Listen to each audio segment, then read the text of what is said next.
fever and cough or sore throat, stay home. This opening news exposition explaining the consequences of the last movie isn't bad, and it looks good visually.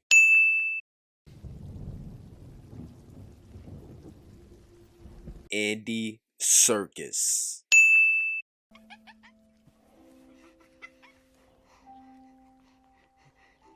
In just the first 10 minutes of the film with limited dialogue, the movie does a nice job showing Caesar's progression since the last movie. He has now built a home for the apes in the woods and also has a family. Caesar even mentions it to Maurice.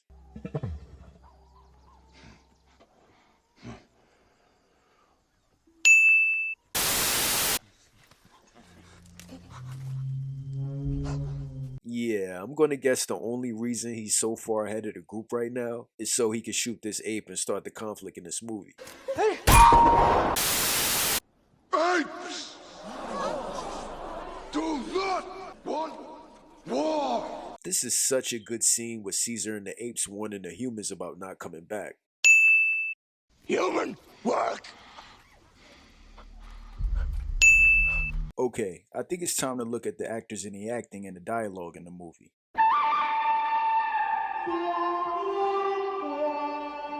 The characters in the movie are compelling because they're multidimensional, with both humans and apes having understandable motives and complex relationships.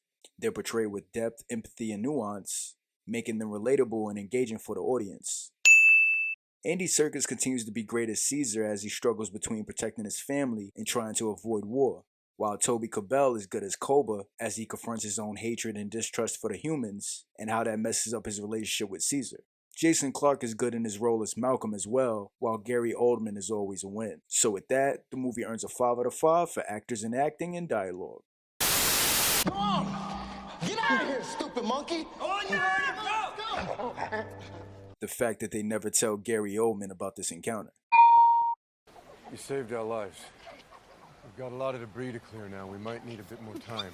If you're really fearful of the humans, why bring a baby here? Or why would Caesar even allow this?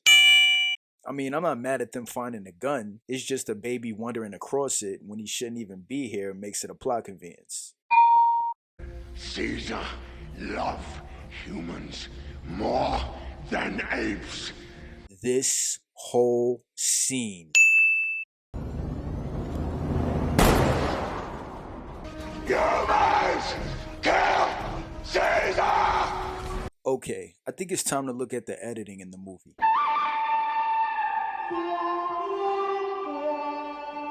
The editing ends up being great in the movie as it maintains a perfect balance between action sequences and character-driven moments, ensuring that the story unfolds at a compelling pace. For an example, the editing does well with the tension building between Caesar and Koba and the apes and the humans in the movie as it heightens tension during key moments of conflict. The visual effects in the movie are another highlight as well when it comes to the editing. The use of the motion capture technology brings the apes to life with incredible realism, allowing for nuanced performances from the actors. So with that, the movie earns a 5 out of 5 for editing.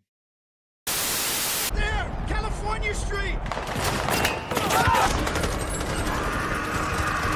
I've seen guns on Warzone with more recoil than this.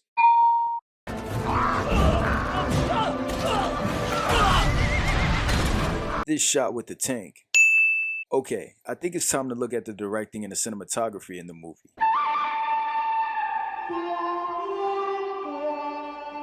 Director Matt Reeves expertly crafts a visually stunning film that immerses viewers into the movie and jolts the experience through numerous great shots. The cinematography also does great capturing the beauty and the brutality of the post-apocalyptic world with sweeping shots of the lush forest, juxtaposed with scenes of destruction and conflict. The film's visual storytelling enhances the emotional impact of the narrative, making it a standout in the science fiction genre. So with that, the movie earns a 5 out of 5 for directing and cinematography. Dad!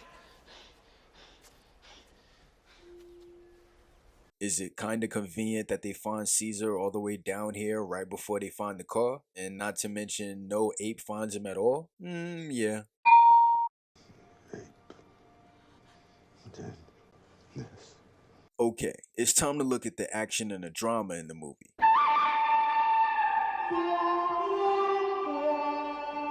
Starting with the action, the film delivers exhilarating action sequences that showcase the prowess of the genetically evolved apes. From the intense battles to the thrilling chases, the action ends up being visually stunning as it keeps the audience on the edge of their seats.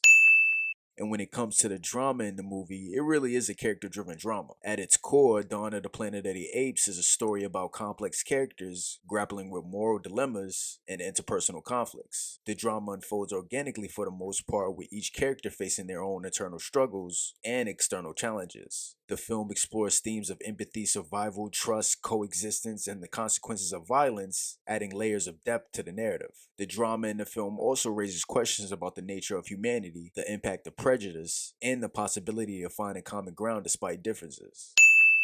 So with that, the movie earns a 5 out of 5 for action and drama.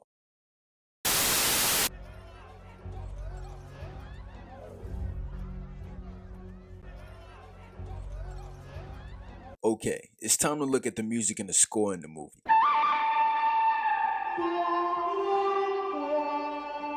Michael Giacchino doesn't do bad, but the film doesn't have a substantial score in the movie, making the overall music and the score less impactful. What helps the music and the score, though, is the addition of ominous music during certain scenes in the movie. So with that, the movie earns a 3 out of 5 for music and score. Apes, follow Koba now. This is such a good scene with Caesar confronting Koba and Gary Oldman blowing up the bridge. I'm saving the human race. The third act of this movie really shows why Caesar is a better leader than Koba. Aside from burning down his own house in an attempt to implicate the humans, the movie does well to show Koba being more focused on his hatred for the humans rather than actually being a good leader for the apes. While Koba wouldn't hesitate to kill an ape if they disobeyed him,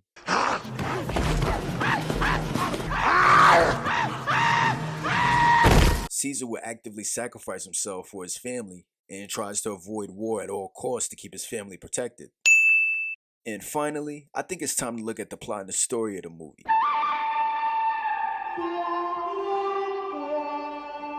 The movie delivers with a great plot and a story that ends up being one of the driving forces in making the film great. From the believable tension between the humans and the apes, to the authentic tension between Caesar and Koba. The plot and the story isn't perfect though, as there's a couple of questionable moments that ended up being a bit of a plot convenience. Like the guards not telling Gary Oldman about spotting Koba the first time, and the apes bringing a baby to watch the humans when they're fearful of them. But none of it actually impacted the movie drastically. So overall, the plot and story still ends up being good. So with that, the movie earns a 5 out of 5 for plot and story. Okay, so now that we have all the numbers in each category, it's time to find out the average. So in the end, Dawn of the Planet of the Apes ends up with a 4.7 out of 5, and that gives it an A rating.